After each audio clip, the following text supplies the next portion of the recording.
How are you? I'm good. It's good to see you. I know it's good seeing you as well. Season's about to start. It's about to happen tomorrow. Excited.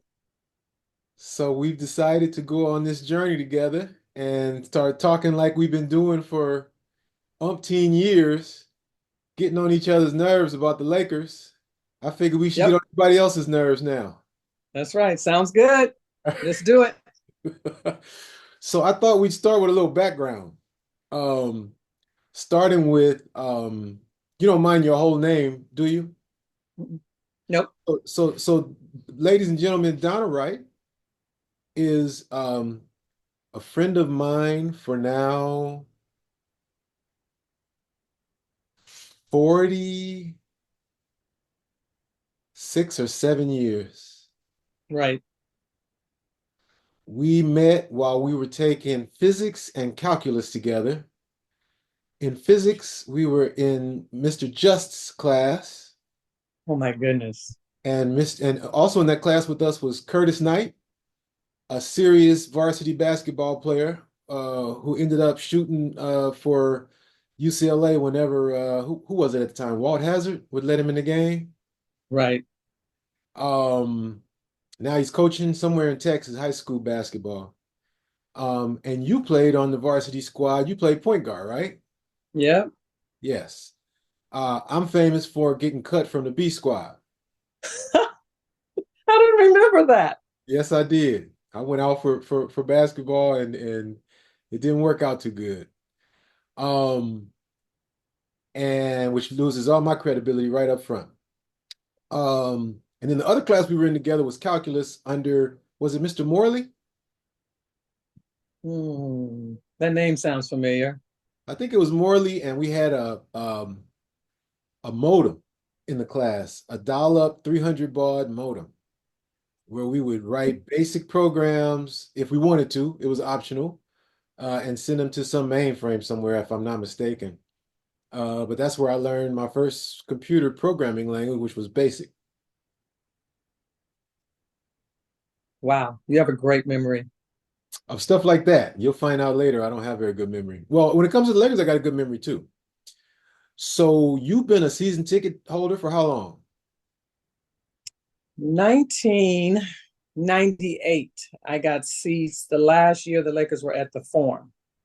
You have been a season ticket holder for 26 years, and you Yeah. started at the Great Western Forum.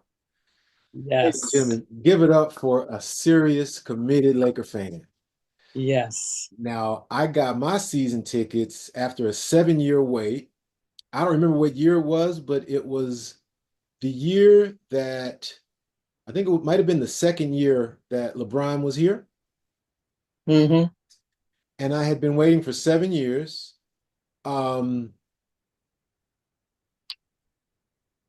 let's see.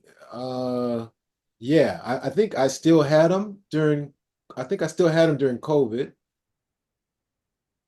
but we couldn't go to any games, of course. Right. Got refunded that year, I think. But then whichever year after that, it might have been 2 or 3 years later, they hired Russell Westbrook. I got rid of my season tickets that I had waited 7 years to get. And I think that was one of the many times that we diverged in terms of opinion, because I think you started off pretty excited about that trade or whatever it was, acquisition. And I was angry from the jump. Um, and just broke Yep. free from the Lakers. Still a Laker fan, but I categorize myself as a Chick Hearn Laker fan, which means if it smells like a rat, I'm gonna call it a rat. Um, I'm not gonna characterize you, you characterize yourself, but I will say that a lot of the people that are currently blogging about the Lakers are Lakers insiders. A lot of people on the radio that talk about the Lakers are Lakers insiders. I know one of these guys brags about growing up with the Bus Kids, and that's how he became a broadcaster with the Lakers. And so they're just towing the party line. Um, and this year, they're really spending way too much time hating on Ham and praising Reddick, when we've had what I think was a relatively horrible preseason. Um, these folks are finding hope in everything because that's what the Lakers organization wants them to do. And I thought I wanted to make a podcast primarily to give Laker fans who want um, objective opinions a place to go.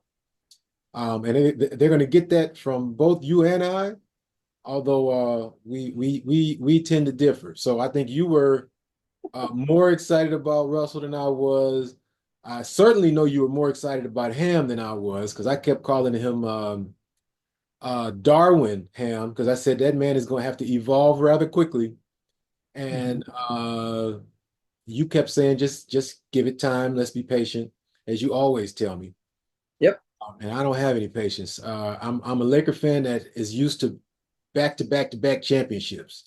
I'm used to dominating the league. I grew up under Jerry West, and my first picture in elementary school was a drawing, really a tracing of Wilt Chamberlain's finger roll in a Lakers uniform number 13. That's the Right. first thing I drew in my art class. Oh, wow.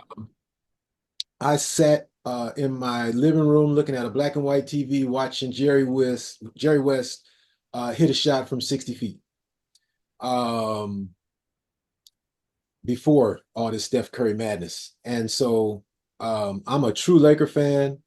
And I'm going to kick my credentials right now, and then I'm going to turn it over to you, Donna. Tell people about yourself. Um, uh, my dad, um, he liked to call himself a scout. I don't know that he ever scouted any players for the Lakers, but he was a fixture at Summer League. He actually sponsored a team that won the championship at Summer League one year. And he and Rudy LaRusso had an organization. They had a partnership where they were helping some of those players find jobs in Europe, and they were helping bring Lakers' attention to some of those European players. That's one thing I know that he did. And when I'd go to Summer League to hang out with my dad, because that's the only time I could see him in the summertime, he'd be sitting next to Mitch Kupchak. And right next to him and down one row would be Ronnie Lester, who was Mitch's salary cap guy. Hmm. And my dad was so tight in with the Lakers when Phil Jackson arrived.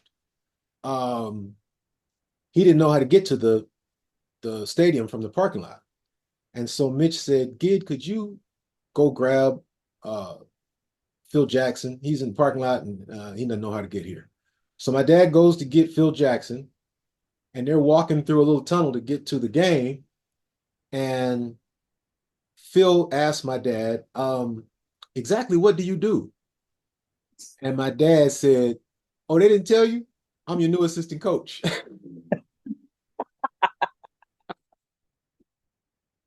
I remember when Andrew Bynum came and he played really, really well in the summer league, which brings me to one of the things that I'm going to be talking about, which is why Anthony Davis doesn't seem to want the ball, why he needs JJ Redick to call 4 plays in a row to get him the ball when he's the biggest and best player on the team, period.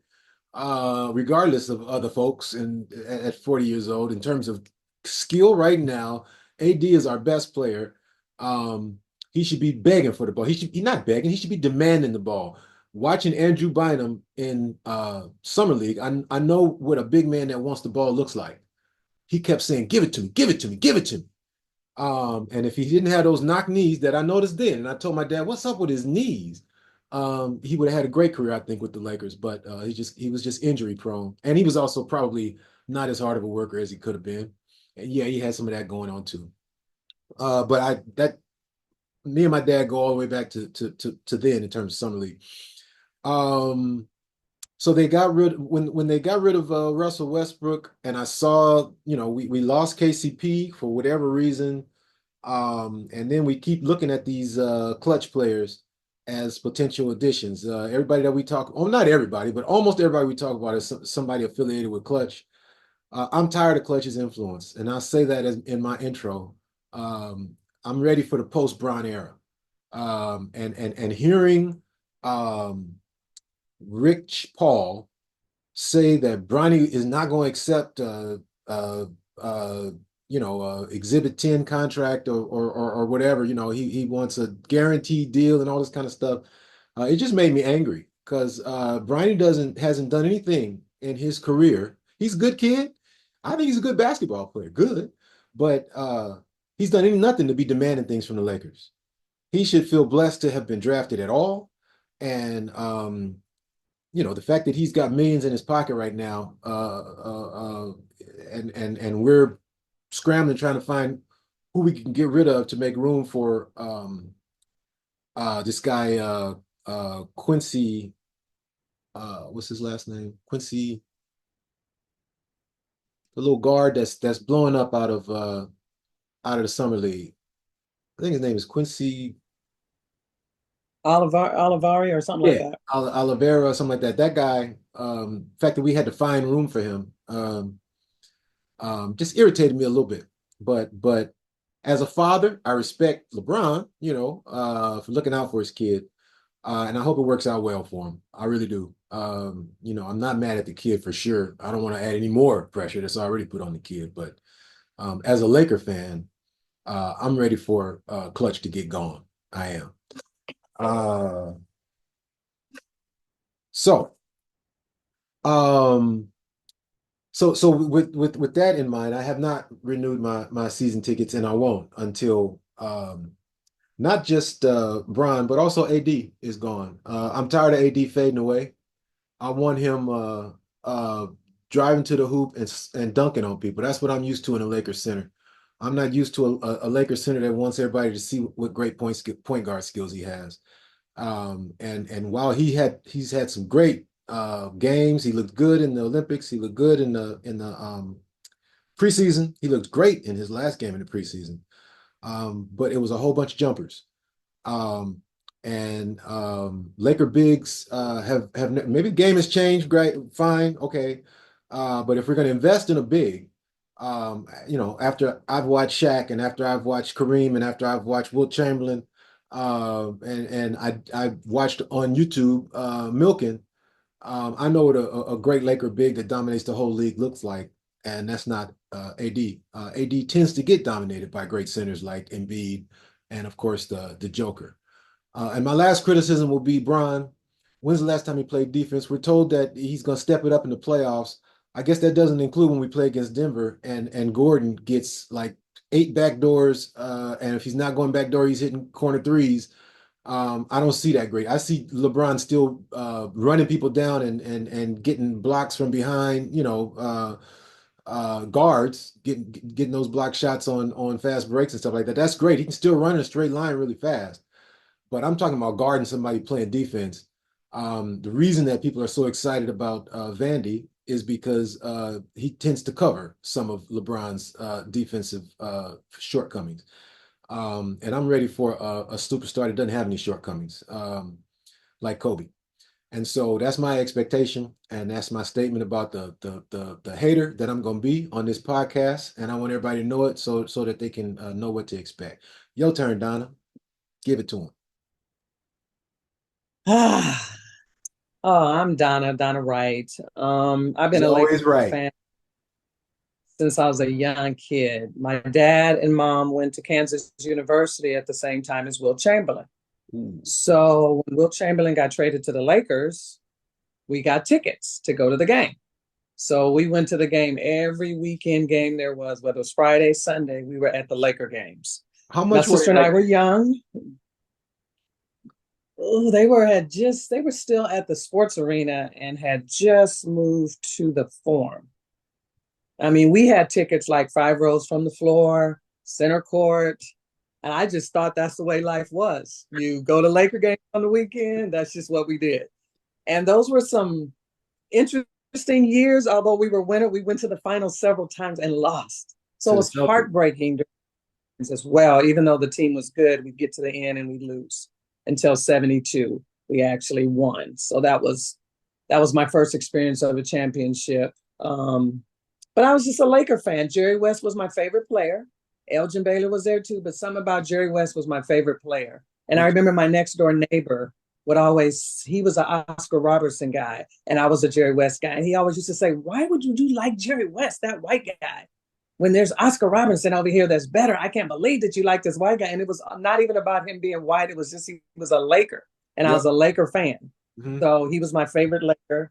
Um, so we went to games all the time. And as soon as I think Chamberlain either got traded or he retired, no more Laker games. My dad wasn't going to any more Laker games. He didn't care who the new players were, none of that. Because he really wasn't a Laker fan. He was more of just Will Chamberlain fan. So when Chamberlain left, there went our tickets to go to the game. So my sister and I had got booked to the Lakers at that time. So we take our allowance every year and we go at the beginning of the season. We buy like 6 or 7 games that we would pick.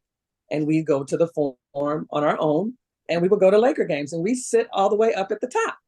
And it was just like one day when I get money, I'm going to buy me some season tickets and I'm never going to sit at the top of the arena ever again to watch a Laker game.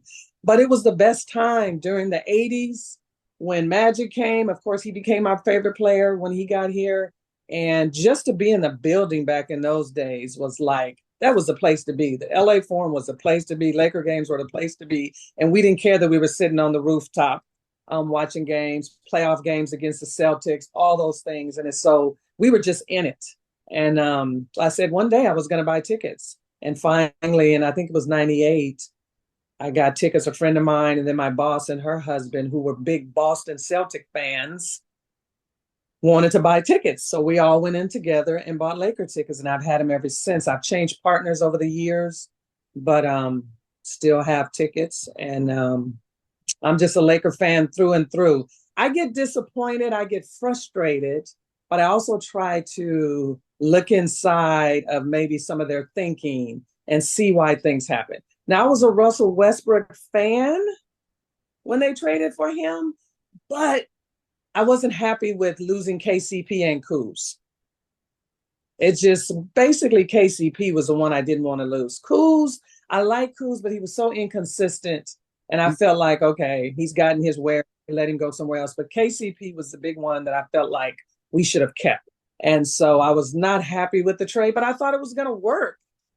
Um, I don't know. You know how players are superstars on one team, and you think as they get older, they will adjust to not being the star anymore and they will adjust to a role. But that didn't happen with Westbrook. He could not adjust to a different role with the Lakers. To his Just like credit, Allen Iverson, he to tried. his credit, He he didn't have a tried. choice. Hmm. They put him on the bench Hmm. because I know he still wanted, even though he knew the Lakers were trying to trade him, he wanted to be show that he could do it so some other team would pick him up. I think that was his kind of his motivation. And I think he tried, but sometimes you just can't do it. And I thought he had some good games coming off the bench and some things, but just his flaws in his game and the way the game has changed today that you have to be a shooter, you got to be able to shoot 3 pointers. And he just was never that guy.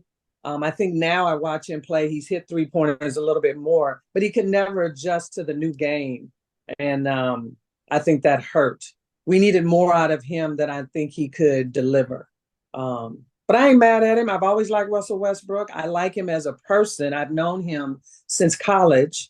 My goddaughter and her sister went to UCLA and she used to date Russell Westbrook.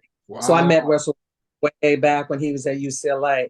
Him and James Harden, I knew them way back when they were kids in college. And they were just kids playing basketball. And so I liked him as a person back then. So I've always kind of followed his game. Hmm. Although people talk about him, I knew him as an individual. So I think that's what kind of maybe overrode some of the basketball stuff that, because I just know he's just a good guy. So anyway, I'm a Laker fan. I don't always agree with decisions. When Ham came, I didn't know a lot about him, but he talked kind of a good game. And I just thought he was going to bring some to the team. We just needed some grit. And I just felt like we were too soft. We needed some grit, some toughness. And I thought he would bring that to the team. But as I watched him coach, I began to understand that he's just not a coach. He doesn't understand how to make adjustments. He doesn't know his rotations, all those things that you need to do to be a really good coach. He just didn't have that. But I gave him another year. I said, okay, his first year, he took us to the Western Conference Finals. However we got there, he was the coach. So I have to give him credit. But that next year, he really got exposed to his inability to adjust in games. He just kept getting out coached. He's an old school guy, so he's very stubborn.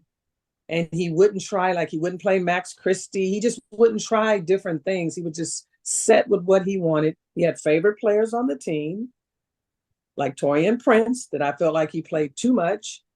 And he would just get stuck in his ways. And I think it went to his detriment over time. And the players got frustrated with him. The fans, of course, got frustrated with him. So then he didn't win. So all those things went to his demise. Now, JJ Redick, I don't know what kind of coach he's going to be, but I just felt like the Lakers needed to move into the 2024 style of basketball. And I felt like he would bring that. I always felt like the Lakers always played in this old style of basketball that just wasn't going to win anymore. Back in the day, that May of 2020, that may have won. You dump it down to Anthony Davis, alley-oops, all of that stuff may have worked in 2020, but you don't see a lot of that today. You got to be able to shoot the ball. You got to be versatile. You need versatile players that can do more than one thing.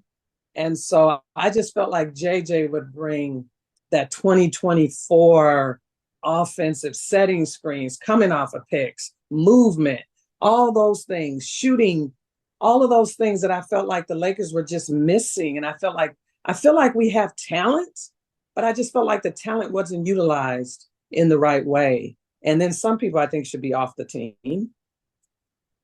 That shouldn't be on the team, and some other people should be on. But anyway, with the team that we have, I just Go on and felt like say it. JJ, huh? Go on and say it. Who should be off the team? Cam Reddish should be off the team. He should have never got a player option because you knew he was going to pick up the option because nobody else was going to pick him up. Christian Wood, I mean, I think he could be valuable, but now he's hurt again. He's not. So He doesn't bring the skill set that we need. He's a good player. He'd be a nice I trade think piece. they use him a little differently because he's not a back to the basket banger guy, but he can hit an 18, 20 footer. Mhm. But so can Maybe AD. in this, he may play better. Plus, he's a minimum guy. So I'm fine with him because I think he can bring something to the team and he's only making 2.5 or whatever the minimum is. Now, Reddish, I watched him in preseason. He does some good things on defense, but he's just not a good player. Yeah, I love his He's anticipation on defense. He really knows where to put himself, and his length is it could be deadly. it But is, but oh my offensive game God, so make, limited that make a layup, it bro. is horrible to watch. But he's on a minimum contract too. So I'm going to be okay with that. But I just think some of those pieces need to be off the team and we could add some other pieces. But anyway, I'm happy with what we have. Let's start the season. I don't like our defense. I haven't liked the defense in preseason. I'm I'm feeling a little different than you with preseason. Our last couple preseason have been horrible. We haven't won a game. At least this preseason we've won a couple of games. So I'm okay with that. Plus, they're in a new system, new guys. I'm okay. I don't care about preseason anyway. Um, I think we're ready to go, but I think our defense has to get better. Our defense sucks. We don't get back on defense because he's telling them to crash the boards. One thing Ham told him, don't crash the boards, get back on defense. JJ's saying we need to crash the boards. You can see the Lakers crashing the boards. We're getting more offensive rebounds, but I think we're missing out going back on defense.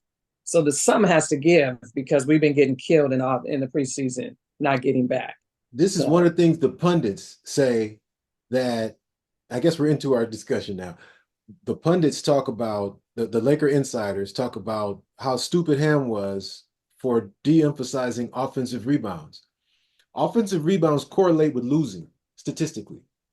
There are studies. I'll give references one day when I have time. But first of all, you got to miss a shot to get an offensive rebound. And second of all, you're not concentrating on getting back.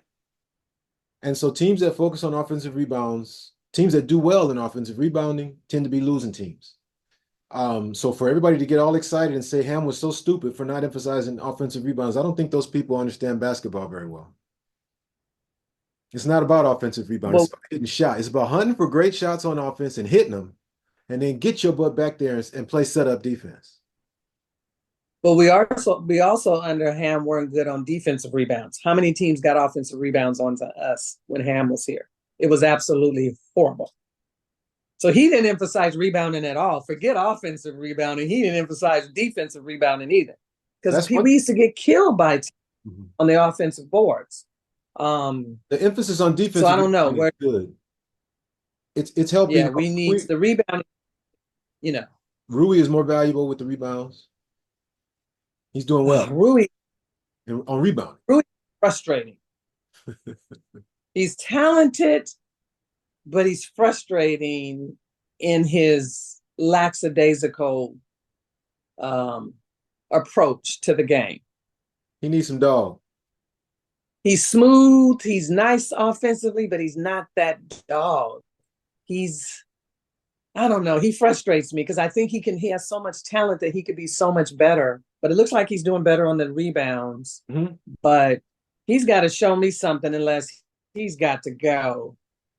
Because I don't see him as when Bron leaves, he's that solidified 3 or 4 or whatever you want to call him moving forward. He's only 24, but he's that guy when Bron leaves?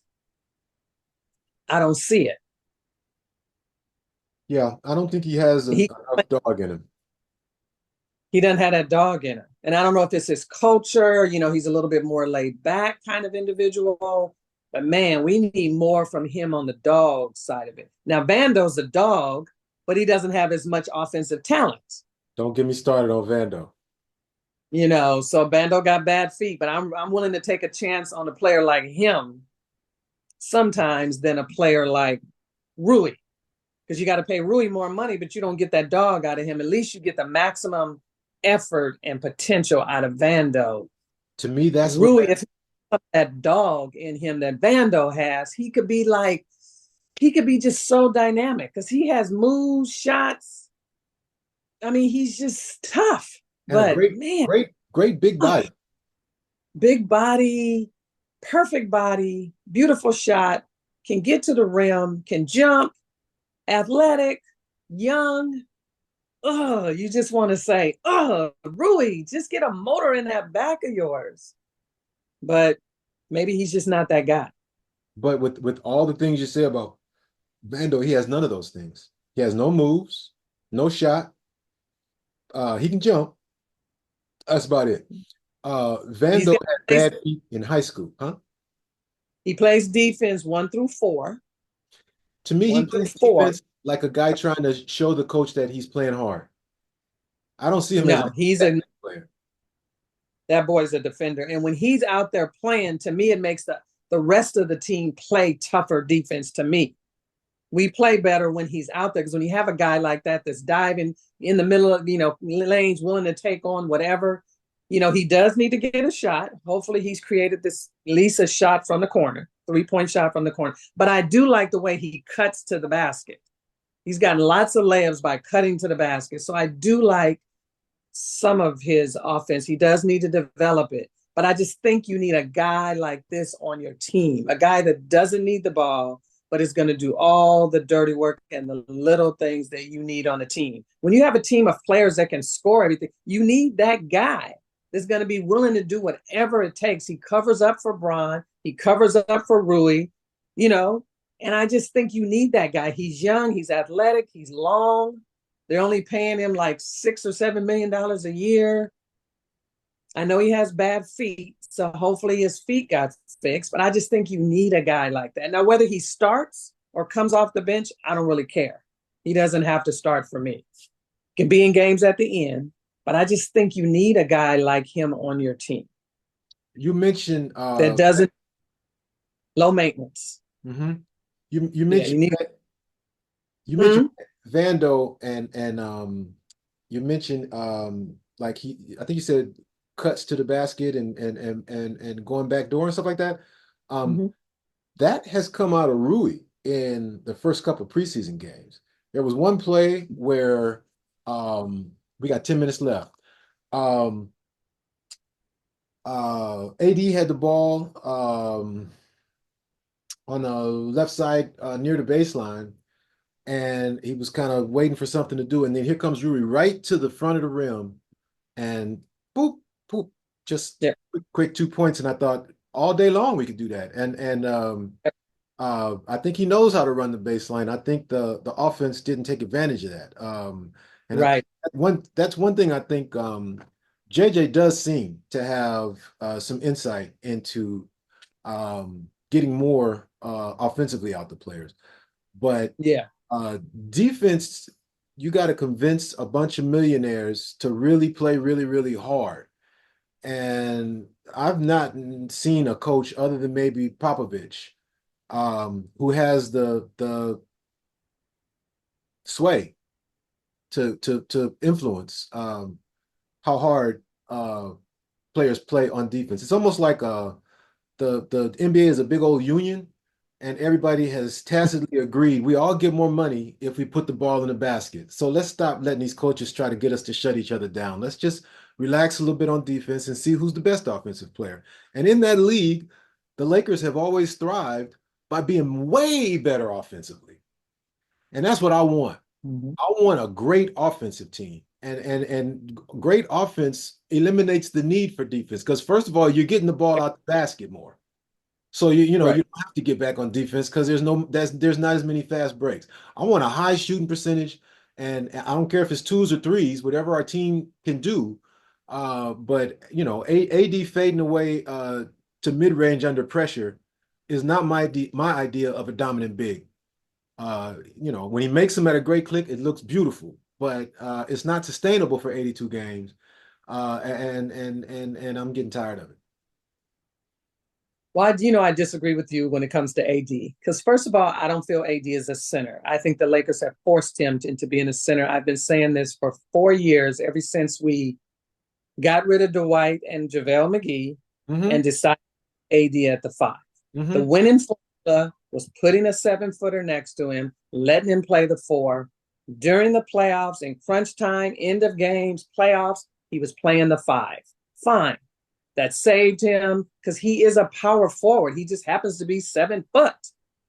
And people tried to force him. He bulked up and became this different guy that to me that hurt his jump shot when he tried to bulk up because they wanted him to play the five full time. And now everybody's saying, oh, the Lakers need a big. They need a banger next to AD. Well, we had that formula back in 2020 and they went away from it. I've been saying it for years. AD's not a five. He's a situational five. You Hmm. put him in, you want to go small. Yeah, yeah, You that put him makes sense. play time, but he is a four. Hmm. You've got to utilize the talent that he's not a banger. Everybody tries to turn him into something that he's not, but utilize the talent that he has. The Every time problem with that is center to me, what messed him up is when they told him to go bulk up. Ever since Kawhi Leonard has bulked up, his life game has been horrible because they tried to turn him into something that he's not. to And that's what distinguish they him did from PG, huh? to distinguish him from Paul George. Yeah, and that was not his game. Hmm. His game has been messed up. They've tried to bulk him up, and now his knees are all screwed up. They've just messed up when you try to turn a player into something that he's not. And AD is not a banger, and I'm okay with that. Yeah. I'm Okay. okay. Go some banger out there next to him, like we had Dwight and JaVale, and let him do his thing The because problem he is is the best big in the game. He's one of the best bigs in the game, the and problem is let him. where are you gonna get a starting five you can afford? We got lucky with both We could Dwight and JaVale. we could We could have afforded the guy that went to the Washington Wizards. What's his name? Nurkic. He went From for $10 million. not Nurk, you talking about the guy from the Pelicans. Yeah, that he went to the Washington Wizards. He Yeah. went for $10 million. There's players out there that the Lakers could get. It's all these little players. Those players like some of these black guys. They're like the guy from Dallas, Gafford. Those kind of players are out there that we just never tapped into. All these teams have these guys, and it's like, how come we never got these guys? Hmm. Because they wanted AD to play the five. That's a mistake. So that gets us, we only got 4 minutes left. Um, Okay. I want to get into the front office. Okay. I want them all gone. I Who's love all? all of them. I love Jeannie, but if you couldn't, Jeannie ain't going. if you Jeannie's there. She's the if you couldn't get along with Jerry West, and the reason why I find out, first of all, you took away his season tickets. That's just wrong. I don't appreciate it. As a Laker fan, you messed up with me when you started playing around with Jerry's tickets. Um, Apparently Jerry was not happy with her dating Phil Jackson. That's not his business. It is all Am of I right? our business. No, That's there's the none. It's boss none of our having a relationship with an employee. none of our business. That happens every day in corporate America. Who cares? As long as you put a It team didn't out on happen on none of my teams because HR would have came in and shut that down. I've been in it corporate America most of my career. happens, it happens all the time, but it's nothing that I mean, that's not Jerry West's business. People get into people's private business and that's when things go wrong. He's Just do he's your job. he's thinking about basketball decisions and wondering whether this relationship is going to influence them in an untoward way. And I think it's a How valid many, concern. many rings did we win with Phil Jackson there? How many rings did we win? Five? That's what makes it okay. That's what makes it okay when we had, but what did we have when we were winning those rings? We had Jerry West's Kobe Bryant acquisition. We had Jerry West's Shaquille O'Neal acquisition. We had Right, Jerry West Robert Horry acquisition. We had all right, this team built by Jerry West, and then he gets right. ousted, and we go on a run, I and don't we know if he got can't even figure out a way to forgive him and bring him back in when we struggling and can't do nothing. He's out but here we don't know every other team in the league.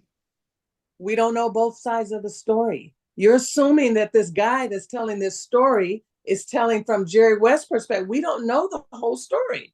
True. We I'll grant you that. don't. So personally, I can't get involved in that kind of stuff because I never know the whole story. Because I know Jerry West was stubborn as hell as well, and so Greatness I'm usually is. happy that they couldn't come to an agreement. I was not happy with that. I felt like both sides should have sat down and come to agreement. But I didn't like Jerry That's all West I saying wanted. stuff. I didn't like Jerry West saying he wished he never played for the Lakers. He wished he never went to the Lakers. All Yeah. that kind of stuff. You didn't have to say that, Jerry, because you lost about 10 damn finals for us, Yeah. Jerry. He was So hurt. quit talking He was when they hurt. never got drafted there and all that. He didn't have I, to go that far. he was my favorite player too, and I still love Jerry West. Okay, with 2 minutes left, I'm gonna turn it over to you after I say one last thing, and that's Rob Pelinka. Get him out of there. And let me tell you why. Rob Pelinka had one client. The GM is a former agent model, works in New York because that dude had many clients. He was all over the league. So when he wants a player, he goes and gets him. We can't do that. Everybody hates Rob. And so we can't get all we get is shafted. That's all people want to do with the Lakers is I'll deal with you if I can make you look stupid. Other than that, no, you're not getting nothing out of me. And that's teams in the East, West, it doesn't matter. We won't, no one will do business with us on legit trades because Rob is hated. And I want him gone so that we can get someone in here that can actually be effective at building a team. This team is crap. I don't agree this team is crap, but I do agree that Rob has to go. He's done some good things, but I think the Westbrook trade screwed us for many years now and maybe in the future. But I think he's made some good trades when we got Vando and those guys. But I think it's time for him to go, and I think they need to pay Bob Myers whatever he's asking and bring him in and let him have control of the basketball operations. He, And it's time for Pelinka to go. he sure is fun, Bob Myers. I'd love to see him here. That's a good, I never Yeah, thought about that. and All give of it. him control. Yes. And he can't date Yeah, Genie. just don't bring, give him control of the whole basketball operation. Let him bring in whoever he wants up under him and let him run the basketball operations like Jerry West used to do.